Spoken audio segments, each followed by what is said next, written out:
Welcome to Game Crunch, your weekly video game podcast. My name is Mike Anastasia, and with me today we got Brandon. Hello. We're going to talk about games and things. Games and things. All right. What are we talking about on the episode? I played Marvel Rivals. Oh, okay. The new hotness that went crazy mode over last week when it launched. Basically, it's Overwatch 2, but not garbage. Okay. So a lot of the things that are very restrictive about Overwatch, all the you have to pick your roles, and there's only so many people that can play a certain role. This game's kind of like, nah, fuck that, just have fun. Mm-hmm. And that's kind of what Marvel Rivals is. It's very, very fun to just hop in, play casually, and just hop out. There's a lot of characters. I mean, a lot of characters. It's very consumer friendly, I would say, as well, with some of its choices. It is a free-to-play game. However, every single battle pass you can get at any point in time. They never leave, so no FOMO, no fear of missing out, as they say. So if you want to get the battle pass that's the first battle pass when they're on battle pass 6, you can do that. There is no time limit on any battle pass whatsoever. Also, you can earn in-game currency just by playing, and the in-game currency that you earn, you could spend on actual costumes and stuff that can also be bought with real money if you wish to do that instead. I think this is a very good a very good step for a free-to-play market game, because we have far too many free-to-play market games lately that have been insanely greedy or have been falling into this sort of routine of trying to push what is free-to-play and what is free-to-play more and more as it goes along. And I think this one's doing a very good job of every single hero is free, never have to pay for any hero whatsoever. As they release, you get every single one of them. That's something that Overwatch went back on. You know, have to buy battle passes, or you have to wait until they leave the battle pass to get the heroes and blah, blah, blah, blah. And currently, that is not a thing that is happening in Marvel Rivals, and it's said not to be a thing that's ever going to happen. We'll see if they stick to that, or if it sticks around, but it has a very, very healthy player base. I think they had 10 million players in the first 3 days, which is pretty fucking wild. So yeah, they've been doing really good. So yeah, I'm excited to see where this game goes from here. There's a lot of maps, and there's a lot of different characters and a lot of variety in the characters. There are a lot of characters that are completely broken, and that's okay. That is totally fine. I don't care. It's fun. Keep it that way. All right, and that's one of the only games I really wanted to talk about. And then I wanted to talk a little bit about my trip, because I went up to round 1 in Atlanta for Katie's birthday, and it was a lot of fun. So it is a amusement place, bowling, arcades, crane games, yada yada yada, blah blah blah. But they like a Dave and Buster's kind of thing. Yes, but they focus a lot more on importing games from outside of the United States. So a lot of games there are not even in English. Oh, cool. And there are a lot of games there that you won't find anywhere else. You just won't. Some of them are even made specifically for this place. So I love rhythm games. I really love rhythm games. You know that as much as the next person. I found this one really cool one there.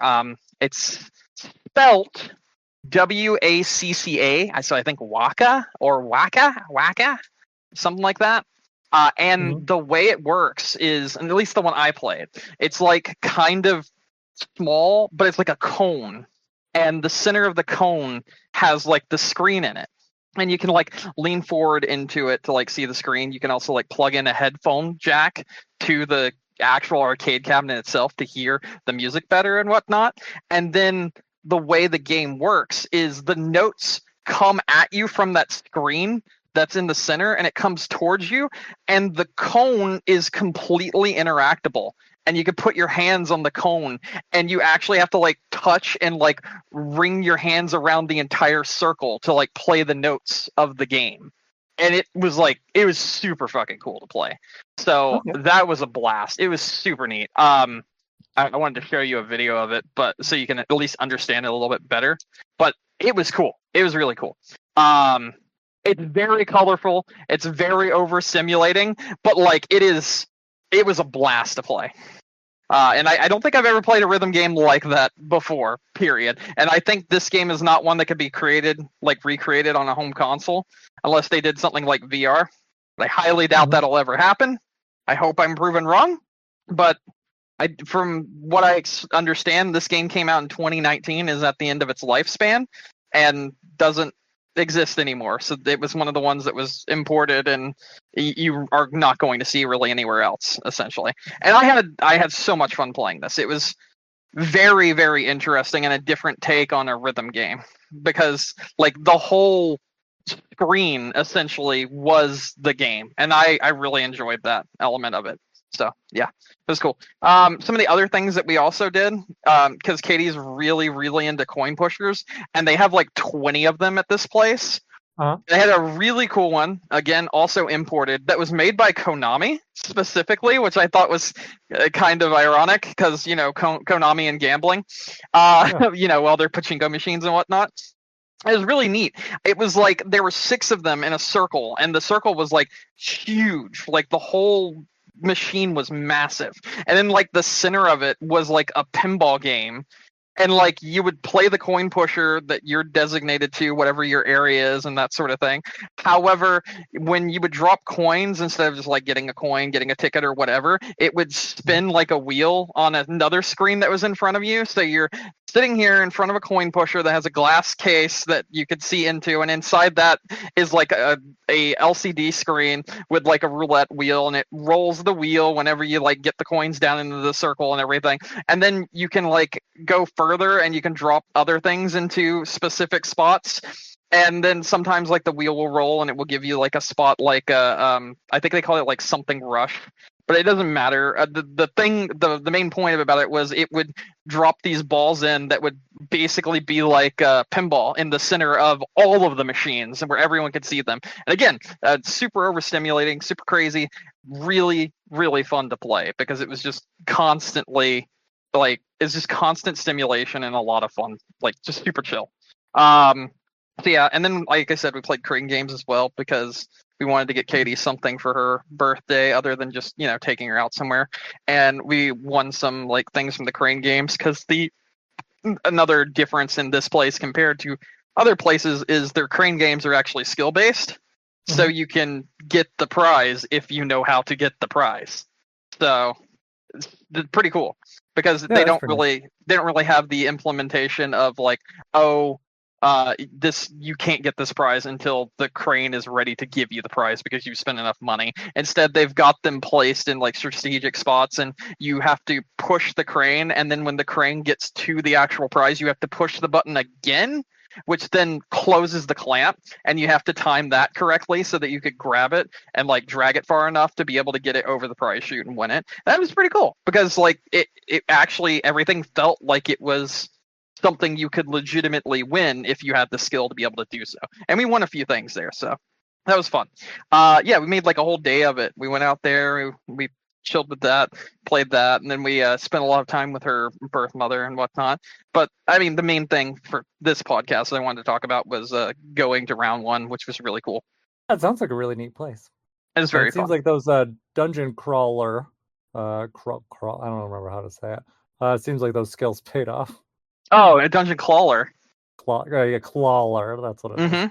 Well, I've always loved crane games. That's like one of my things. When I would go on trips with like my father or like my mother or whatever when I was younger, I would go to like Joni's or other like family food establishments, and I would spend a few bucks and win whatever prizes in the crane games. Because even like if they were like rigged cranes, if you know how to play them well enough, you could trick the crane into giving you the prize. So like I got really good at doing that, and pretty much every like family vacation we went on, I would come back with like 4 or 5 crane game prizes. Oh, it's awesome. I hate crane games. I love crane games. It's so fun. I wish I wasn't so bad at them. I just don't have the patience. Yeah, a lot of people don't. Like it's a thing that you actually have to like understand like how the machine works, because like Yes. sometimes it's not the most common way that you think you can get the prize. A lot of the time is the worst way to try to get the prize, because it just won't work. So Yeah, like they you just- have to like kind of think outside the box for that, because a lot of the time what you want to do is drag like the prize closer to the actual like drop in place, because like I mentioned Mhm. before, sometimes the cranes will just drop it when it goes up to the top, but if you Mhm. like shake the crane claw around a bit Mhm. and it's in the mode where it will just drop it when it goes up to the top, if it grabs the prize and pulls it up, this is talking about rigged crane games, but if it grabs the prize and then like pulls it up to drop it off, if it's still got the momentum of the shaking that you did before you did that, you can cause it to fling it into the chute without it being ready to pay out. And that's like a Oh, very, interesting. it's like you gotta really like use its momentum against it to try to win the prize, essentially, when they're Yeah. rigged ones. Yeah, interesting. Yeah, definitely don't have the patience for that. That's fine. I love them. They're so much fun. I've like Yeah. played them in VR, because there's like this other game that I really like called Tower Unite, and they have like crane games in that, and I fucking love crane games. Yeah. Well, that's awesome. That sounds like a really cool place. Yeah, it was really enjoyable. I had a lot of fun there, and Katie really enjoyed her birthday. She was very happy about it. Good. That's the important thing. at the end of Yeah, the day. exactly. Mhm. Exactly. I pretty much gave her the card and was like, "You do whatever you want," which mostly consisted of crane games and coin pushers. Oh, she's And big I was into like, the crane games too. she's big into them. She loves playing them. And then well, once I told her these weren't rigged, she's like, "Oh, okay, cool. Let's play them then." But like yeah, it was more about the prizes, because the crane games they had here, they had like really good prizes. Like they had like $20-$30 figurines inside of them, where like you have to like drop it into like the hole, like get it to balance correctly so it like falls in, which is like way harder than the normal crane games, but again, skill based, so you can actually do that. And then they also had like, again, imported things, so like Japanese imported stuff. They had like a bunch of Sanrio characters, Hello Kitty, Pom Pom Purin, Cinema Roll, all of that stuff was here. A lot of those stuffed animals, plushies, they were here at this place. And then, like I said, Dragon Ball Z figures, Demon Slayer, One Piece, that sort of thing. They had a lot of the like more high value items that you would get, that you could win in these crane games, over something like a just kind of garbage little rinky dink whatever minion plushie or whatever. They had actual good like plushies and stuff in the machines here. Things So that are worth winning. Yeah. yeah, exactly. Ah, very nice. Yeah, it was really enjoyable. Mhm. So yeah, that was my week. That was my week Okay. pretty much. Those are the only things I've done. I Okay. played stuff on my Steam Deck also, but that mostly consisted of Vampire Survivors. So Very nice. so that's it. That's all I got to say about that. All right. Well, let me talk about what I've been playing. Sounds good. But surprising twist this week. So I ended up buying Super Mario Party Jamboree. Okay. All right. And I will say, I agree. It is definitely the best Mario Party, like easily. Oh, hold on. Are we counting like the ones like the originals even? Oh yeah. What? Okay, Handedly. I've got questions. I don't know what happened with this game in particular, but it's like it somehow took a huge jump in quality over like the previous ones. And granted, I think the last couple on the Switch have been like, I think the last Switch one was excellent. I own it. It's really fucking good. Oh no, it is good. This one's better. That Definitely. is fantastic news. And if I had any money remaining, I would definitely get it. Yeah, and I was surprised too, because what ended up happening, we had some people over for a game night this week, and I was like, oh, you know what? I'm like, I don't know what our plans are. We kind of have limited room at our dining room table, so I'm like, well, let me get like a party game for the Switch to play. And so that's what I ended up kind of going with. But I would say, just in terms of like, there's lots of good things about it that I think they do, and they really hit on a lot of good notes for it. So, and I think we've kind of we've talked about some of the things like anecdotally as they came up, and I remember Nick even saying too, he's like, "Hey, this game's really good." Um, but yeah, so as soon as I played it, like you can kind of notice that like jump in quality, like it just textures look much nicer, graphics look much nicer, the like UI and the way that they convey information to you is just so much better displayed. It's always That's just nuts. yeah, That's it's just it's awesome. Like, I mean, like, I'm kind of, I really want to play this. yeah, and other things that are really nice too, like it has, it has actually a mix of mini games that use controllers and motion controls, and you can direct it kind of which way you want to play. Okay, okay. And so you can have a mix, or you can have kind of one or the other, and that's all fine. It's got like a nice variety of different modes, although I can't speak to all of them yet. I've really only just played, normal, like your normal party mode. I tried out the pro mode, and then I've done single player. Um, so I've done kind of all those things yet. I do actually really like pro mode. I think it's a nice kind of switch up to like traditional Mario Party that takes out. We talked about it before. It's kind of the goal of the mode is to take out the randomness.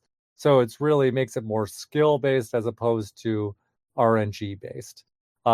Obviously, you still have some, stuff going on with the dice rolls. Like you can't really control that, but neither can anyone. But everything else is a bit less random. Is probably actually the better way to put it. So, like if you land on, say, a lucky square, it gives you a choice of what you want instead of a roulette for what you want. Hmm. So things like that. A lot of the like when you start the game, everyone receives a one set item to choose from. If you go to the store, there's only a specific amount of items available. And once they're gone, they're gone. So it really kind of puts more emphasis on, hey, where do you want to spend your money and how important is this item to you? So you have a lot of that stuff. The Mm. bonus star at the end is set at the beginning, so you know what it is. So it's like, hey, this bonus star is going to, like the game that I played, bonus star went to the person who traveled the farthest.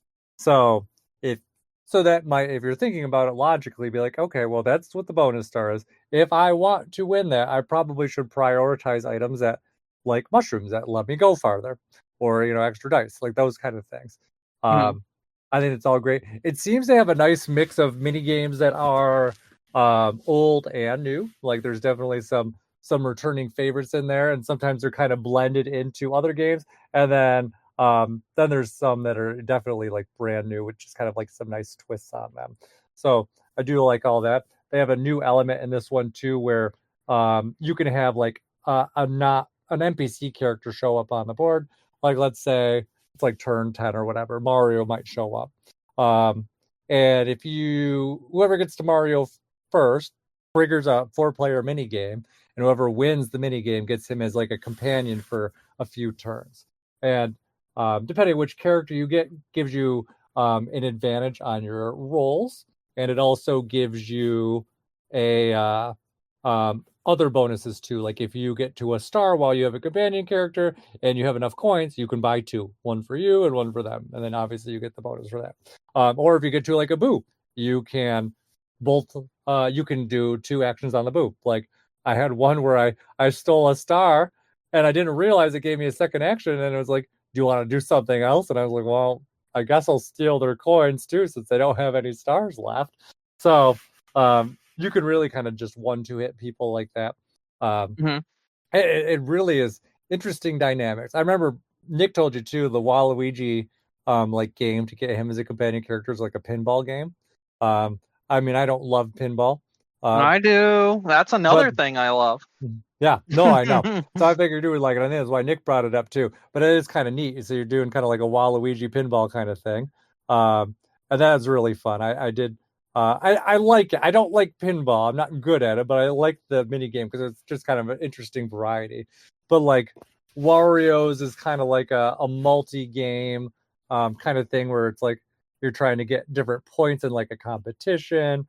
Um, Yoshi's is like a race where you're like riding on a Yoshi and it's kind of like platforming. So there's even kind of like big variety between everyone there. Um, so it's those are all kind of really good things. And let me tell you about the single player, because I think this is actually interesting. So I was watching a YouTube video maybe 2 weeks ago, and it was about Mario Party Advance. Are you Mhm. familiar with Mario Party Advance? It's the Game Boy Advance one, right? Yeah. Wasn't that one bad? Yeah, that's what they Okay. say. Yep. Okay. Um, so I was watching a video, and the video was just kind of called like "Fixing Mario's Worst Game" or whatever, and it was about Mario Party Advance, which I had never played before either. And Mhm. the guy who made the video basically was like, "Look, he's like, you've been lied to. He's like, this game is not that bad. It's just he's like, it was marketed like shit." Um, and so basically, it's a Mario Party game, but it's on Game Boy Advance, and it's single player. It kind of lets you move around on the board, and then you're completing tasks for different characters that are like NPCs that are there, and it kind of involves you going back and forth and playing mini games and stuff like that. That's exactly what this single player is without this bullshit that the Game Boy Advance game had that they talked about. There's no like random mini games or something. So the way it works is so it takes you to a board, like Mhm. one of the boards on the game. You're not rolling dice to move around. You just freely walk on it back and forth however you like. And you just go like tile, tile. And then you'll get to like a tile and you'll see like trying to think of a good example. Like one I think was um this mole who was talking about having to dig through something. So that will have you do a mini game where I think you're using a pickaxe, kind of like motion controls or whatever. And you beat that and you get rewarded with these like stars to go and do that. And you have to collect X amount of stars on the stage, and then it kind of lets you move. You get to go to a boss battle, and then you get to move on to the next stage. Um, I will say this is not like revolutionary like single player gameplay, but honestly, kind of enjoyable. I actually been having a lot of fun with it. So you get to go through. You can pick kind of which ones you do. Obviously, there's stuff if you want to go through and collect more of them. There's like more rewards, and as you go through, you actually unlock decorations for your plaza. You can redecorate your party plaza with the stuff that you unlock through the single player game. And it kind of has this like story about kind of like what's going on with Bowser or whatever. And the boss battles, those are quite fun as well. Actually, I really enjoy them. They're basically Mario Party mini games, except you're kind of fighting against these different enemies. Sometimes they're more like action based. Like one had you ground pounding like a flying enemy. Another one I did yesterday was kind of like that what's that game called? The one with I think it's just called Pipes or whatever. The one where like the ooze is flowing through the pipes and you have to kind of like reconnect them. You know what I'm talking about? Shit. No, I don't remember the name. Yeah, it used to be on like I think just kind of like a default like Windows thing or something. But Oh, I think I hold on. Pipes, Windows, screensaver. This is 3D pipes. That's what it's called. Pipe Mania is what I'm thinking about. Pipe Mania. Oh, okay. Yeah, I got you. Mm-hmm. It might be the same thing, but I'm like, yeah, that's what No, I was this thinking. is the other thing I was thinking was the Windows screensaver, which Oh is yeah. playable, I know what you're obviously. talking about. Yeah, no, this is more like just kind of like a 2D kind of like pipe thing. But yeah, one of the boss battles is like that. You kind of have to like rearrange the shapes to make sure that stuff is flowing in the right direction, and then you can use that as well. But yeah, and then after all the last couple weeks where I've been like, oh, Mario and Luigi, brothership. I'm like the music's Mm-hmm. just like Mario Party bullshit. The music's so much better in this game. It's like really catchy, and I actually really enjoy it. Um, Nice. yeah, and I would say at least I'm trying to think how many stages I've played through so far, like 3 or 4 of the boards. I really enjoy the ones that I How many played. boards we got here? Um, I have seen there's 5 at start. I've unlocked another one, and I think there's another unlockable stage as well. Okay. Not All positive, right. but I That's think pretty there good. is. That's Mhm. pretty good. There's also 2 unlockable characters that I have not unlocked yet. And another thing that's really nice about this too, tons of characters to play as. You can pretty much play as like any Mario character you can think of, pretty much. Like obviously have you're all your staples there, but it has like just a lot of like just a lot of the side characters too. Like you can play as I think like Goomba, you can play as Boo, you can play as um Bowser Jr. Um, all sorts of Mario characters are available for this Mario Party. Um, And yeah, so I really enjoy it. Like there's lots of just really nice quality of life features that they have done here. And like I said, this really seems like a huge uptick in quality compared to where Mario has been. Okay, So yeah, that's awesome. very very happy with it. I might even go as far as to say I've already started working on my like game of the year list. I think this actually may have shifted things around a little bit. Oh fuck! What up? um, yeah, I mean, I don't think it's not gonna be like number one, but I think it was actually like surprisingly good enough that it will have like a better spot than you may expect for Mario Party on my list. Um, because yeah, just very overall really happy with the quality of this game. Like just every time I look at it, I'm just like, wow. I'm like the presentation of this game is just phenomenal. Um, yeah, it's really good. So, do you have any All questions right. on it? Anything I can answer? No, not really. I think I'm good. Yeah. And then not to mention too, just I guess all the other stuff. I mean, I'm gonna keep plugging away because there's just so many modes in this game too, but Hmm. it's got the Hmm. online stuff in this one. Um, yeah, there's just tons of stuff to do. Leaderboards, achievements, unlockables. Um, yeah, it just really seems like it's a well packed, well thought up sequel for this franchise that used to be just kind of pumped out yearly, and they've just kind of realized like, hey, why don't we make better quality games instead of trying to rush them out so fast? So Yeah, I'm seeing that that as well. hmm yeah, so it's really good. Actually, one thing I thought was kind of neat too. There's a one of the stages is kind of like a racetrack where you're in a car and you go around. Hmm. I really didn't think about much about it when I was playing it, but when I was in the same stage in single player, you realize that like the scale is like huge. When you're playing it multiplayer, it seems like kind of like a normal size stage, but when you're in single player, like you are kind of more like actual size, um, relative to the field as opposed to what it looks like when everything's all zoomed out. So yeah, no, it's just so many neat touches to it. I just like I said, very happy with it. So okay. So that's that aspect. I'm sure I'll think of more there. Um in terms of other things I've been playing, really am still hopelessly sucked into Animal Crossing Pocket Camp, and I think it actually has gotten like more addictive since last week because Very playing nice. just yeah, it's the more that I kind of like the more layers that I get into it, and the more that unlocks. Hmm. Um, just it seems like there's just so much more to do and more to keep yourself entertained, and you really don't have to do too much. Like today, I booted up, and they're like, it is what was it? Fishing tournament day, and you know how those were in like the old Animal Cross or the Oh yeah, normal Animal Crossings. yeah. Um, so this one it's totally different. It's like you get there and you show up and Jingle's there and he's like, "Hey, your normal fishing tournament host is not here. It's me today." And he's like, "This is a toy day event fishing tournament."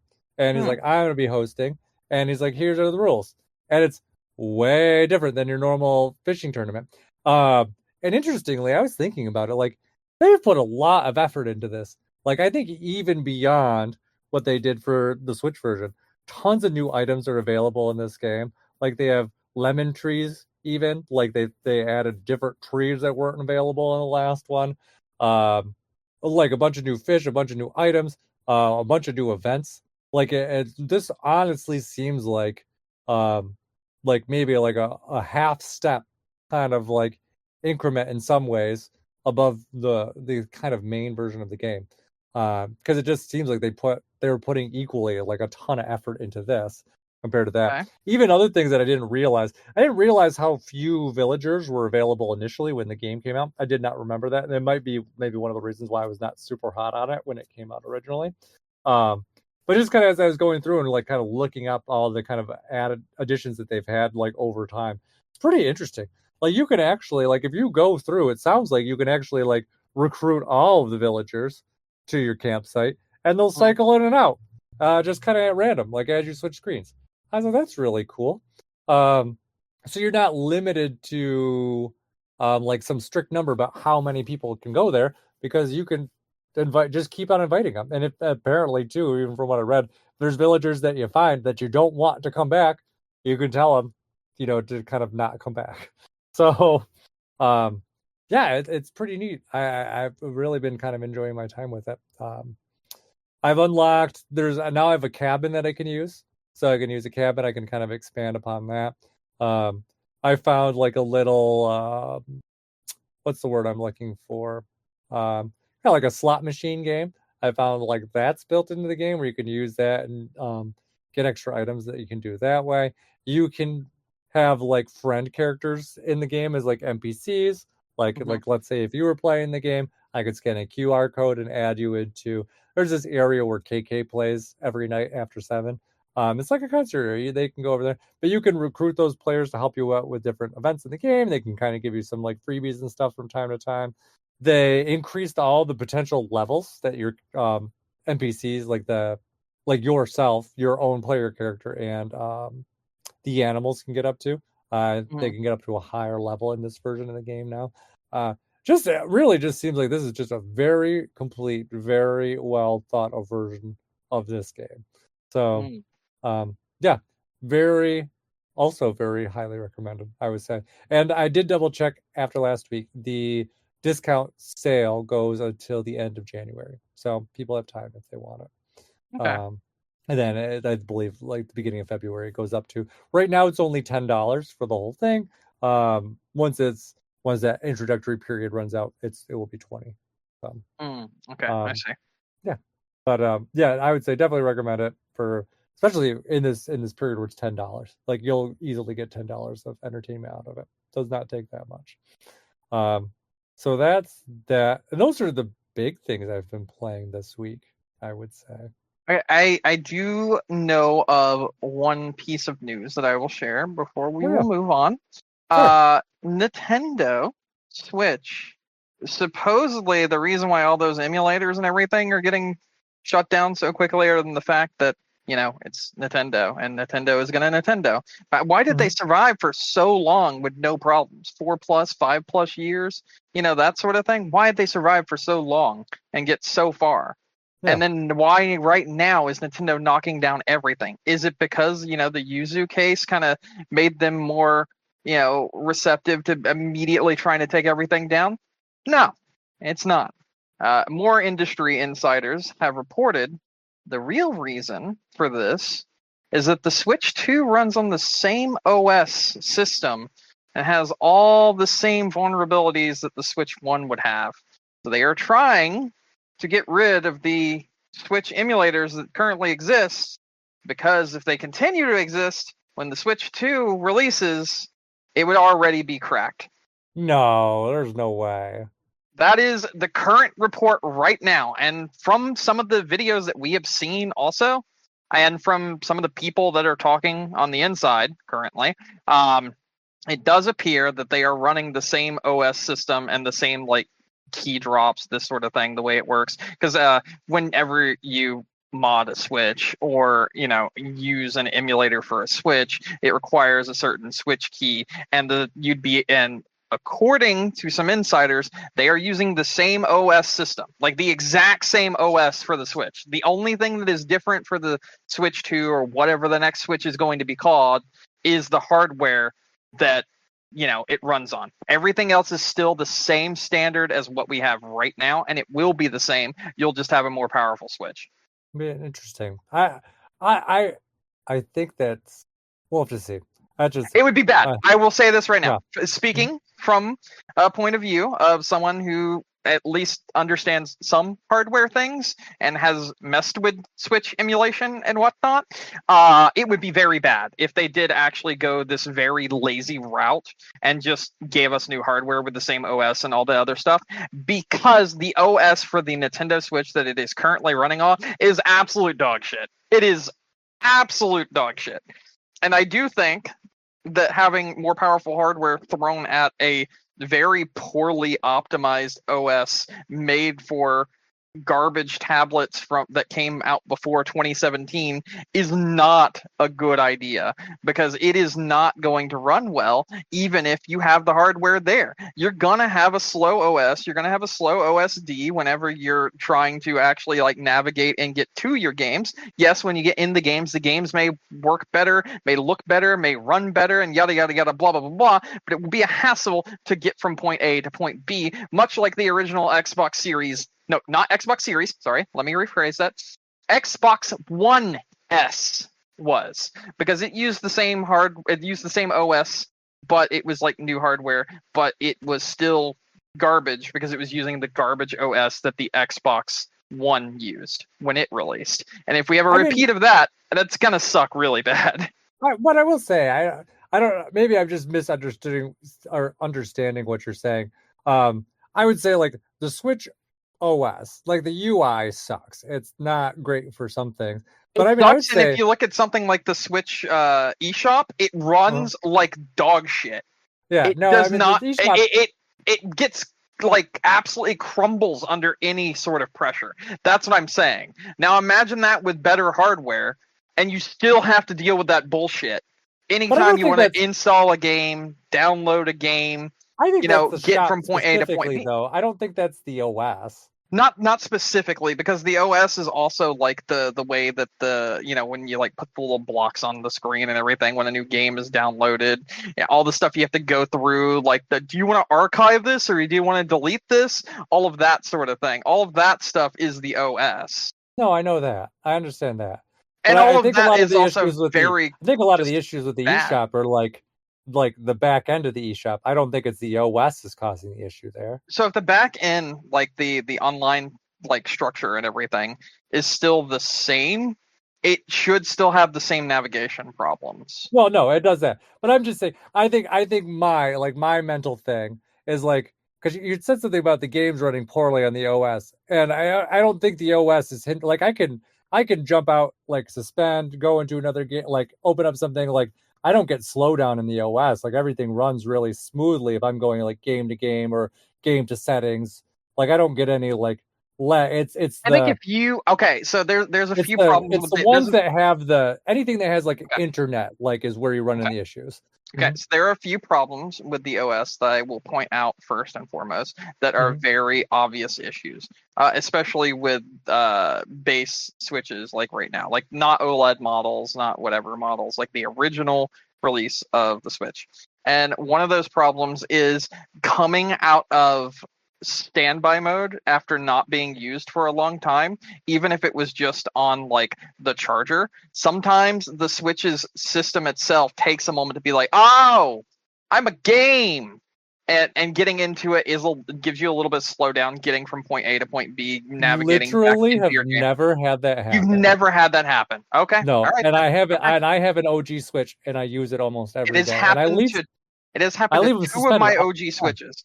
It has happened to two of my OG Switches, and when I used what was it called? Hold on, let me see if I can remember what the fuck it was called. See, there were a lot of forks that were made of Yuzu when Yuzu got taken down, right?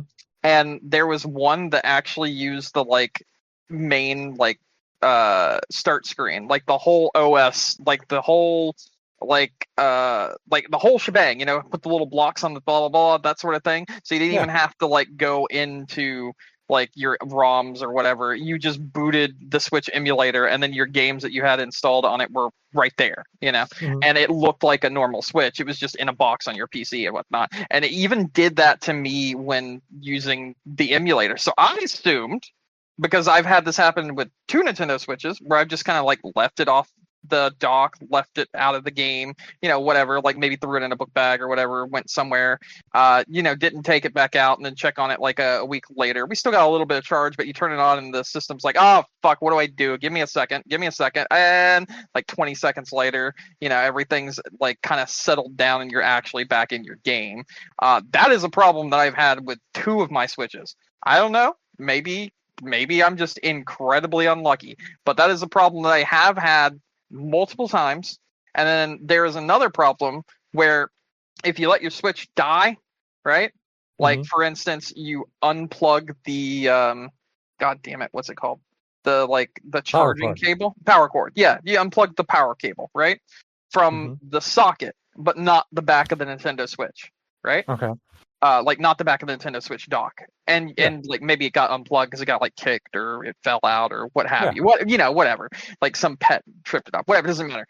And it's been left on the dock to die. When you plug it back in, sometimes it will not reconnect with the dock until you do a full system restart. by taking the Switch out of the dock, unplugging the actual power cable from the dock, like the one that's plugged into the dock, not the one that's plugged into your socket, and then plugging it directly into the Switch. That has happened to me so many times, and the first time it happened, I literally thought my Switch was bricked somehow. Okay, that one's strange. Although, to be fair, I don't think I've ever had like the physical circumstances you're talking about there. Um, so I can't speak to that particular thing. That definitely seems a strange situation. Yeah, and I can understand why your Switch might not be happy with that, but yeah, I don't know. And I mean, it could also be maybe game dependent too. Like, I mean, I even noticed there are definitely things where it's like if I am in, say, a kind of more intensive game, and then I try to boot up something that's like Nintendo Switch Online, which that's a horrible mess. That has a bad back end. That will cause issues, like where it'll be like, hey, we don't have enough power to run this. Shut down this game, and it will run better. It will still run just kind of laggy, but yeah, that's kind of the most that I've had in that one. But I do agree with you 100%. Like they do need to do something with the OS and the UI. Like that's all, and it should be upgraded every generation. I think just even just slightly, if they're just kind of working to curb piracy or whatever. I would not be surprised if part of them's like it's not finished yet, for whatever reason, and they're like, hey, we're just gonna run it off this because it works for what they need for testing for games. And knowing Nintendo, that's something that they would keep close to their chest until they're ready to unveil it because they are so secretive. But yeah, that's all strange. Yeah, I would be shocked if they were just like, yep, it's just a hardware upgrade. But we'll find out. We really don't know a lot. Interestingly, there was a picture that was, I don't know, rumored to be leaked from a third-party manufacturer that had like a picture of the Switch 2 supposedly, and it looks similar. But I'm also kind of like, yeah, but this person probably doesn't know either. I can't imagine Nintendo's like, hello, random grip maker. Here's our brand new platform that we've not unveiled yet. Yeah, but what about the video of it coming off of it being taken off the production line? No, that stuff I think is real. It just looks like a Switch. Like it literally just looks like a Switch. There's like no difference other than the actual Joy-Cons, which hopefully they made better ones, but there's literally no difference other than the Joy-Cons. So like that makes me think that the only difference is going to be the technology inside the system, such as, the hardware that the Switch 2 actually is, as well as potentially use of DLSS or something similar to PSSR, which they're doing with the PS5 Pro, but on the Switch 2. Yeah, we'll find out. But it does sound like they've made some, at least in some ways, some decent changes to the Joy-Con. So it'll be interesting to see. I the way things are starting to leak out now, like it just seems like it's a matter of time. Like I really don't know what they're waiting for in terms. Do you think it's coming Thursday? No, 100% no. I don't think so either. If I was gonna get and this reminds me because I forgot to say this. I think I said it to you guys on like our chat, outside of the podcast. The last time we talked about the TGAs, I think that Nintendo might either, if they're going to do something there, I think they might do something with Metroid, just to kind of like hype up Metroid Prime 4, because that at least will have some presence at the show just by being a nominee. But I don't think they'll do anything big. I could see them maybe being like, hey, Shadow Drop Prime 2, or maybe a new trailer. And it doesn't even necessarily have to be at the show. It could be, on their own around the timing of the show. But I don't think they'll do, they definitely won't do a Switch 2 thing there. That's not I don't think that's a place where they do it. But that said, there's a lot of people squawking that this is going to be really good TGAs. So who knows? Not Nintendo specific. Let's fucking talk about that real quick. Have you seen the player choice and what we've got now for the TGAs? No, you talked about something last week, but I already forgot. Oh, we're on round 3, the final round. And the final round consists of Black Myth Wukong, Genshin Impact, Withering Waves, Zenless Zone Zero, and Elden Ring Shadow of the Erdtree. Everything else was eliminated. That's 3 gacha games, a DLC, and Black Myth Wukong. That's what we came down to. 3 gacha games. That's for the player's voice. And I would like to explain how this happened because it's dog shit. It is Mhm. actually dog shit. It kind of feels like it was pay to win, literally. Do you know why? Because the developers of the gotcha games are incentivizing people to go and vote for them by giving them free in-game currency. Oh, gross. Exactly. So Mhm. it's literally stacked against real games. I'm not Mhm. saying gotcha games aren't real games, all right? I'm not saying that. But I'm saying it's literally stacked against real competition, real like game of the year possibilities with 3 gotcha games getting in the final drawing because they offered in-game currency for free if people voted for them. And they're offering even more if they win. So essentially, they have stacked the vote by having done this in the past and having people become conditioned to this. So after all is said and done, I voted for Shadow of the Erd Tree, which is fucking wild to me because it wouldn't have been my first choice. But that player's voice is so fucking bad that it is not even funny. I've played Zenless Zone Zero. I like Zenless Zone Zero. It Yeah. shouldn't be here. I've played Genshin Impact. I kind of like Genshin Impact. It shouldn't be here, and it came out 4 years ago. I haven't played Withering Waves yet. I'll be honest with that one. I haven't played that Okay. yet, so it could be an absolute fucking banger. I don't know. But I do know it's a gotcha game, and I do know they are incentivizing players to go and vote for them.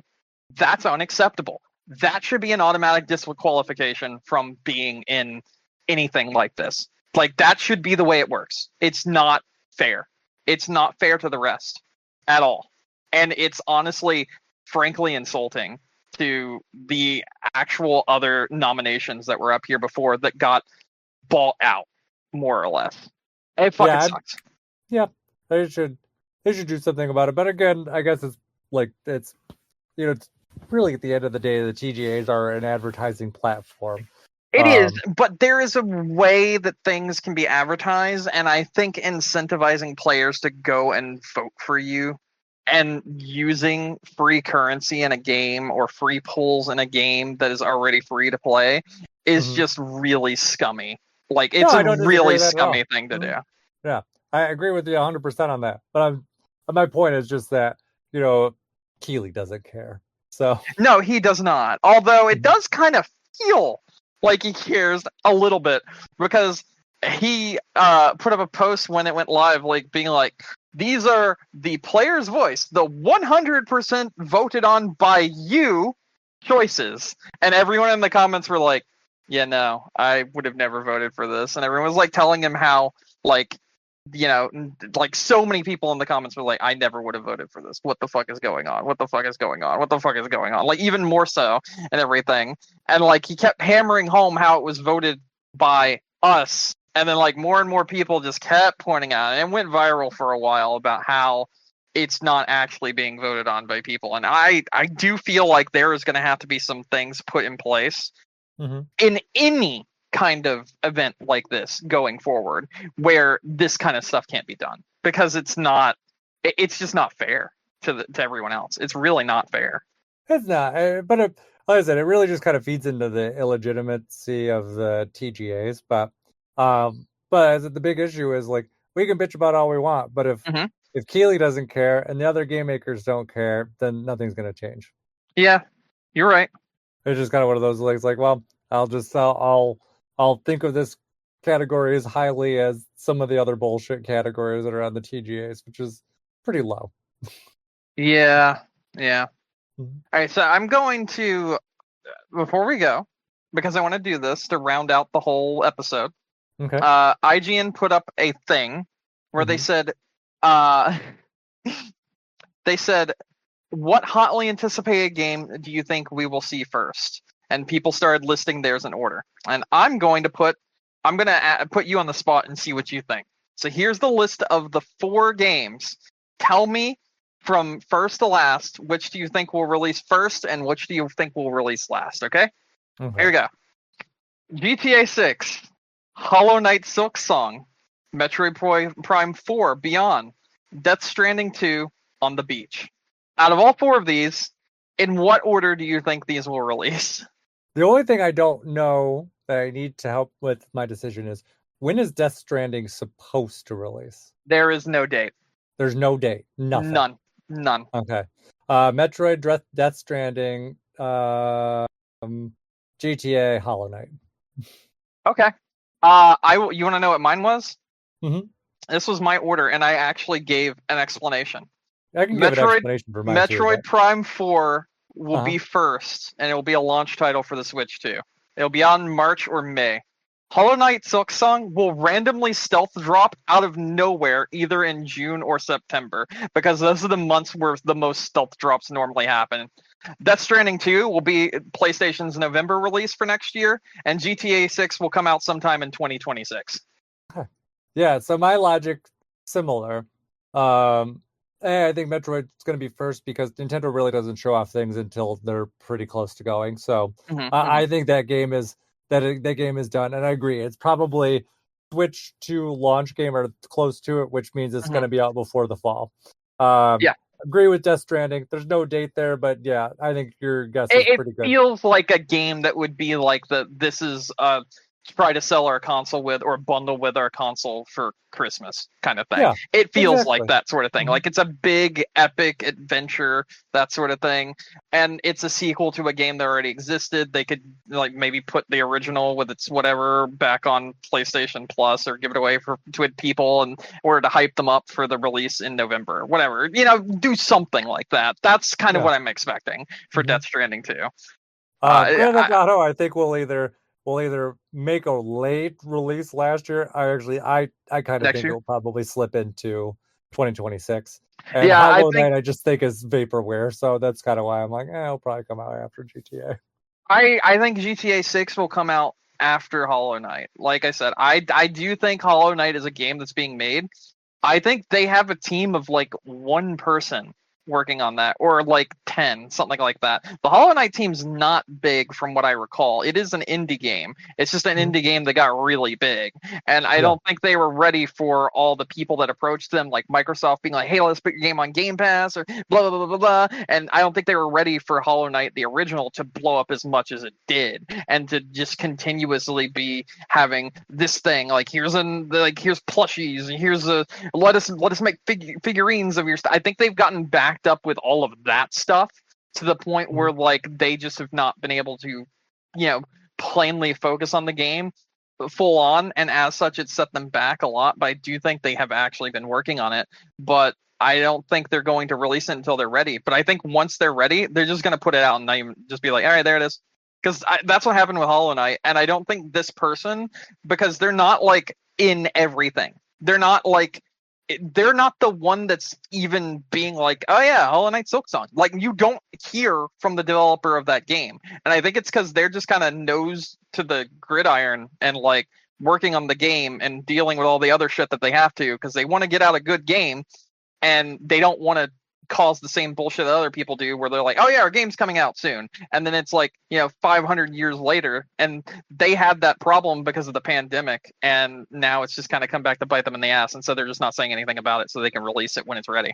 And I do think that it will be ready next year on just some random June or September month, like date in June or September, like the second Tuesday of June for no reason whatsoever. It just drops. And it wouldn't surprise me, but I feel like the fact that we've just had it's been radio silent for so long, I think that one But is... you're thinking right, like you're thinking when it comes to AAAs or like big major indie people that want to be out there. From everything we know about the Hollow Knight dev, they just wanted to make a game, and they didn't expect to have happen with it what happened, and they're just kind of like, okay, and like very to themselves about everything. Like they don't even comment on other things. They don't show up in other places. They just, that's it. That's what they do.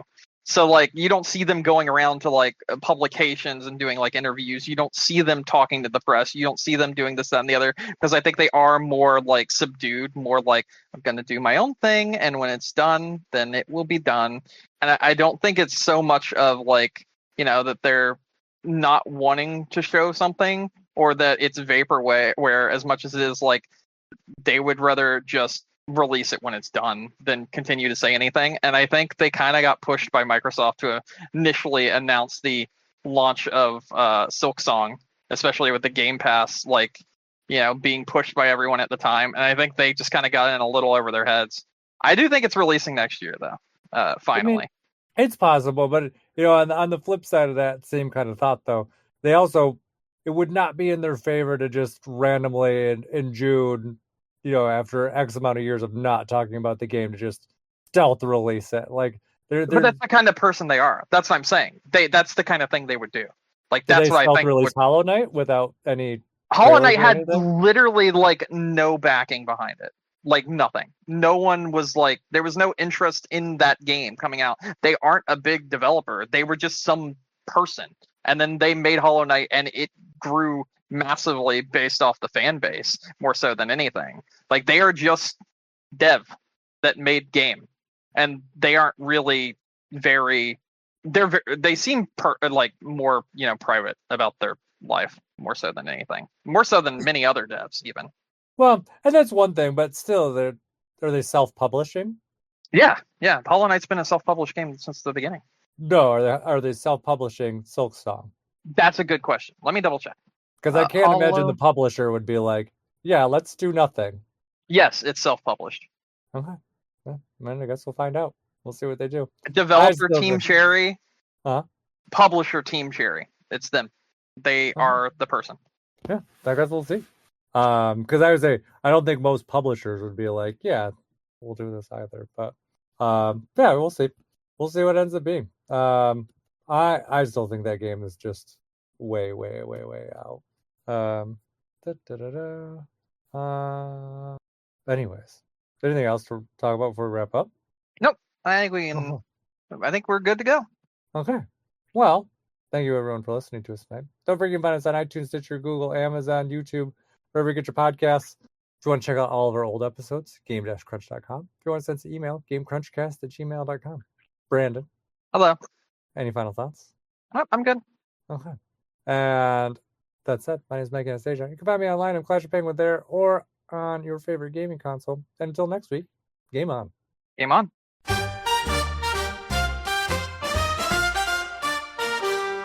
Snowflakes falling on pixelated skies. In the land of Game Crunch, it's no surprise.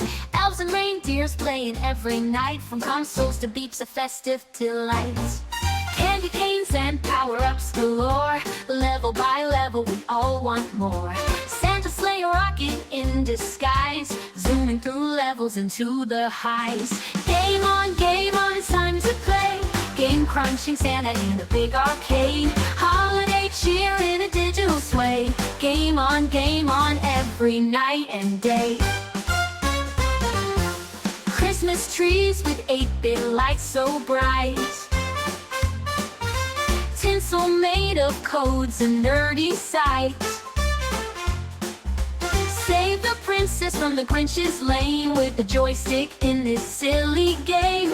Reindeer racing, side scrollers, and more to the pixelated beat we all adore. Sleigh bells ringing in a high score sound. Game Crunch magic all around. Game on, it's time to play. Game crunching Santa in a big arcade. Holiday cheer in a digital sway. Game on every night and day.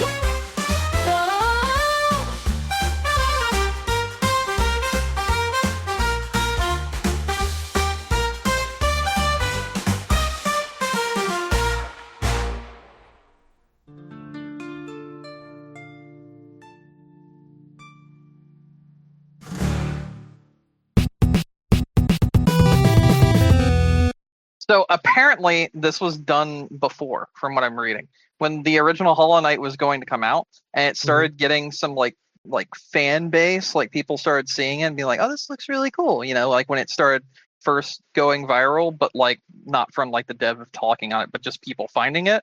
The developer delayed that for 2 years. Delayed what part? They delayed the original game for 2 years because they weren't ready. Well, that's fine. Nothing wrong with This that. is something they're known for doing. And apparently testers have played the original game, and there are testers for Silksong. They have played Silksong, and people that have played it have not been able to talk about the game itself, but they have stated this game does exist and I have played it. Mm-hmm. So I guess it's not in dev hell, at least. I mean, it was announced as a sequel in February 14th, 2019. That's 5 years. Yep. We did have a pandemic, though, for 3. Oh, no, that's true. Forget about that. Yeah, that's a pretty big thing to forget about, let's be honest. Out of sight, out of mind. Yeah, you know what? Fair.